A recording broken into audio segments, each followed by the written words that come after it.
Hey friend, in this video, we're back with the Go-To EQ series and we're going to do keys today. Now, we're not going to do any synthesizers or anything. We're talking about pianos, keys, maybe even like a Rhodes. Just my go-to EQ for that, just so it sits right in the mix. I believe keys is a very foundational instrument in a modern worship mix nowadays, and so it needs to be treated as such. But there's really not much that you need to do most of the time because with the VSTs that are out, all the key sounds you can get such a killer sound. So it's very similar with guitars nowadays, where it's really you're taking the great key sound and just sculpting it so it fits in the mix better, not necessarily trying to fix it, right? Because most of the time, we're mixing on like a Rhodes or a Roland or something like that. Or like I said before, you're mixing like a VST instrument, which they all sound good now. So it's pretty simple. But before we do that, I just want to let you know there's a mixing cheat sheet down below. Some of the EQ settings I'm going to go over today are on there. Same with compression settings on every instrument. So check that out. Absolutely free. My gift to you. Let's dive in. So we are on the same mix as last time. And so I'm just going to give you guys a scope of what we're doing. We've got 4 keys tracks, piano tracks. And so keys 1 here is just your standard, piano sound. So let's go to verse 2. I'll just solo that. Hold on, let me turn the EQ off so we can go over that.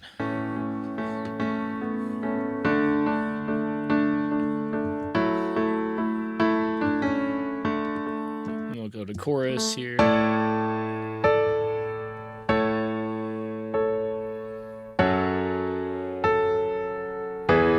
So really a standard, modern sounding keyboard, right? And then just in chorus 2 here, this song's by Elijah Hickman, by the way. I will put a link down below so you guys can listen to the full song. It looks like I don't even know what kind of piano this is, but it's kind of just a second piano here. It's panned.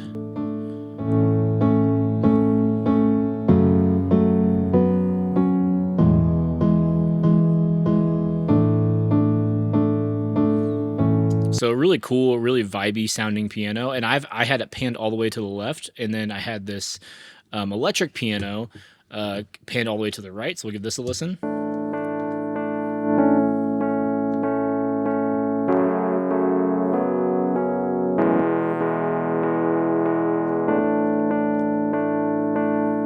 So cool. And then all 3 of those together sound like this.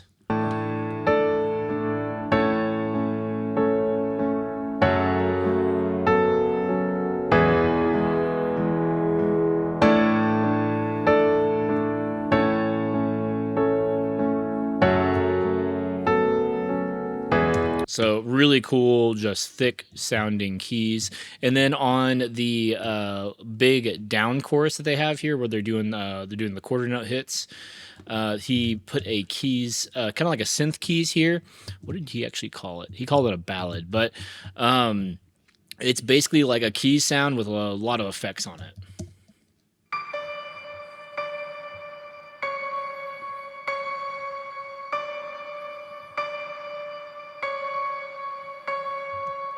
So lots of reverb, sounds like a shimmer verb, and it's really high up the keyboard hits just to hit it. And so here, let's just all solo those together.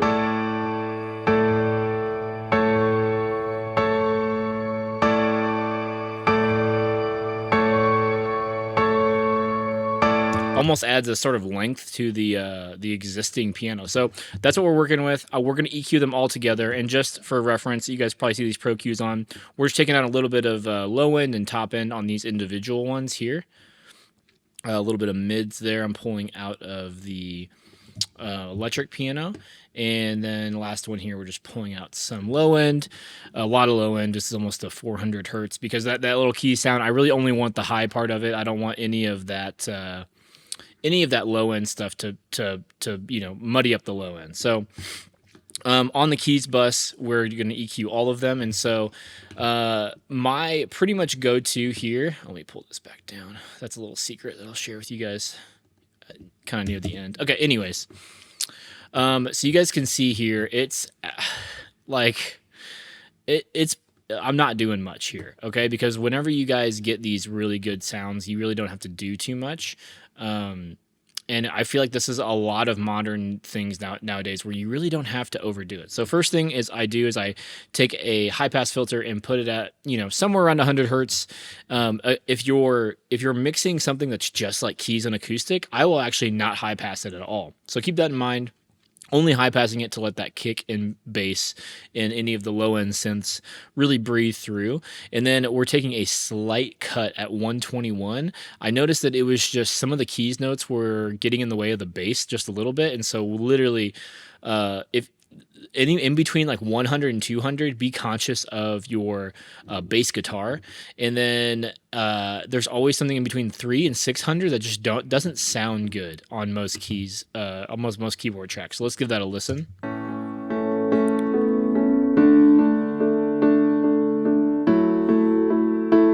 Like, it just sounds like you're losing articulation and all sorts of stuff. So I think this is like 365, somewhere around there. And so when I take that out, it just it brings the articulation back to the piano without you having to add high end and get in the way of the vocals. And so let's just bypass that EQ move, and then we'll turn it back on.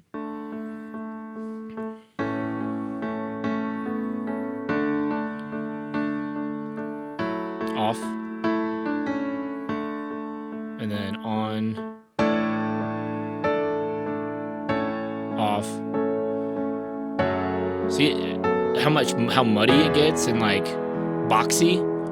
I turn it on, and all the articulation comes back. We're literally taking out 3-4 dB at 360. That's not a huge change, okay? And then my last normal move is around 2K to 5K. Again, vocals are priority always in your mixes, especially for worship.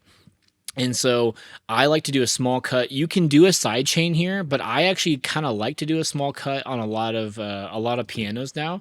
And so just to give you guys the shape of the sound, I'm just going to bypass this here in verse 2. You guys can listen to it, and then we'll turn it back on.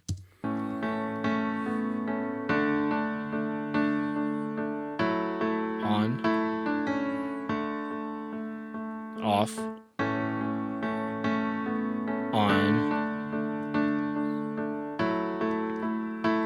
Okay, so super simple, nothing crazy. I don't even think I want to add high end. And then one thing I forgot to mention about this 3 to 600 area is whenever you pull that out, you really make room for the guitars and the keys to sit together. So the keys and the guitar, they're battling for this, 200 to 3 or 4K, like a lot. And they're both so important now to a modern worship mix that you don't want to overdo it. You don't want to overdo it in the way of like adding too much, but also taking away too much. And so I genuinely like it when the keys take up this like 500 to 1.5 range. I think that actually sounds cool, especially in a mix. While with the guitars, I genuinely like, somewhere with the 600 to 200 range, taking up that. And obviously don't pull it all out, sculpt it so that they sound good together. And use your ears. So now I'm just going to drop this into the mix here on chorus 2, and we're just going to bypass what we've done and then throw it in. But I will probably have to re-get the keys, but they're probably going to be really loud. So just go here.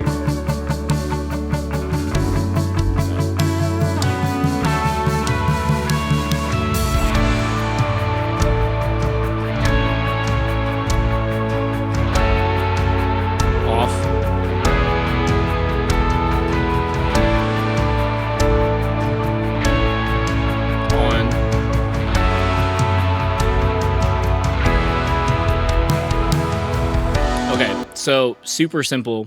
I'm just gonna do it again so you guys can hear it, because there's not a lot happening. But I don't know about you guys, but I feel like the keys just pull back and sit with everything so much better. Like they just kind of mix in with everything rather than feeling like, I feel like pre EQ you can hear them and it sounds good, but they feel like they're separated from everything else in the mix. They feel like they're like an outcast or something. But then just with the simple EQ, they kind of sink back into the mix and kind of belong with the rest of the instruments. So I'll start with a bypass here.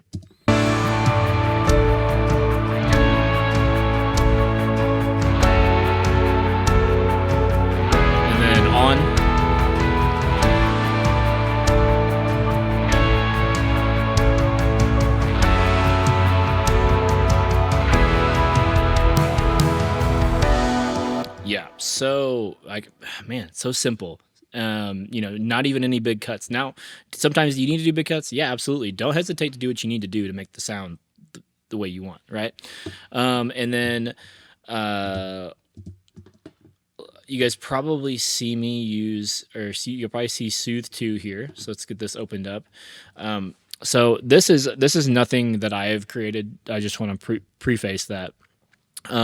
There is a preset on here. If you go into the presets and then you go to piano, and then you come into the piano, there's literally only 4 here. There is this preset called Less Spikes, More Size that is just beautiful. I use this when it needs it, depending on like if I'm recording a real grand piano, I probably wouldn't use this, but with these sampled pianos and stuff like that, sometimes they really need just more oomph in the way of like, I want it to sound like a grand piano. And so I'm just going to give this a solo here real quick with just with our normal keyboard here. And I want you guys to listen to it almost makes it feel more like a grand piano. Now I know it like can't force it to make it sound like that, but it's so similar. So we'll start with it bypassed here.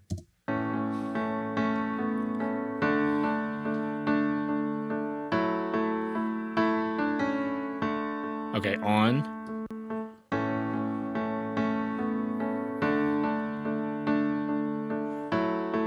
Off.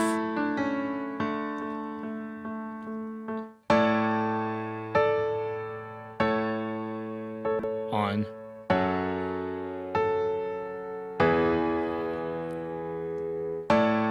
Like, I don't know what kind of juju is going on there, but it sounds so cool. I mean, I know it's taken out some resonances, but how it kind of cultivates it to make it feel more like a grand piano just blows my mind. Now, if you guys throw this preset on, I don't think it's actually in the same thing, but there are a couple things that I will adjust. I will probably pull the selectivity back and the sharpness back a little bit, and then you adjust the depth to how much you actually want it to do the actual resonant suppression. So, man, if you guys have Soothe 2, use that on your piano, because I'm telling you, it will make it sound so much bigger. And so now I'm just going to show you guys in this ending big chorus with these key synths here, which again, we were just taking out a lot of high end, so nothing crazy there. But we're going to bypass the inserts on our keys bus, and then we'll turn them on so you guys can see what just a little bit of EQ and a little bit of resonant suppression can do, and then your key sounds just fall right into the mix.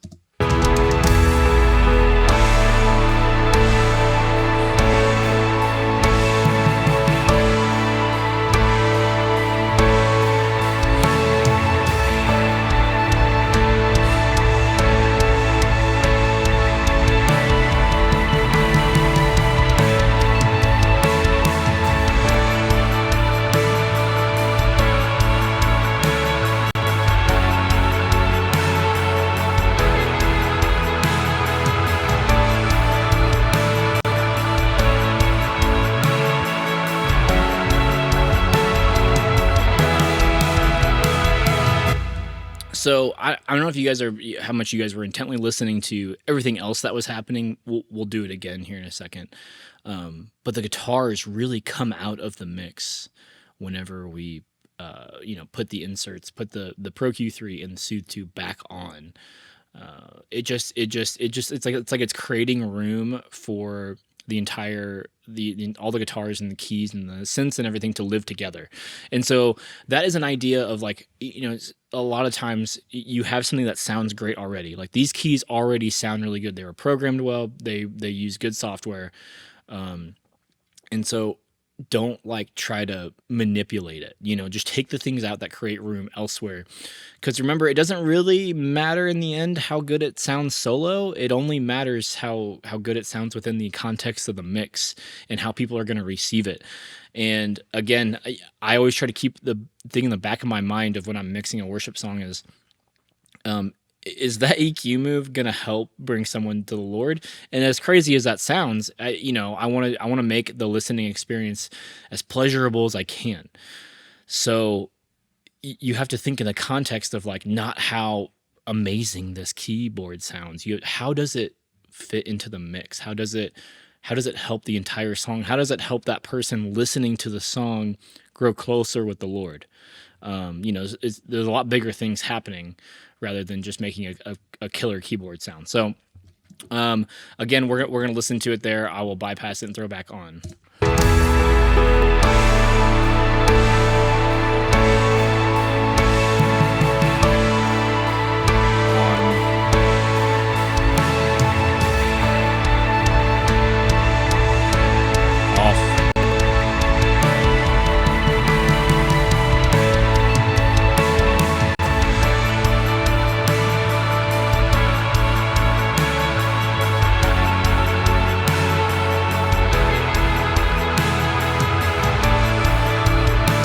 Guys, that is it for today's video. Thank you guys for watching. Again, Mixing Cheat Sheet has EQ and compression settings built for a live worship recording down below, absolutely free. Pick that up, and I'll be doing synthesizers next, so I'll see you guys on that video.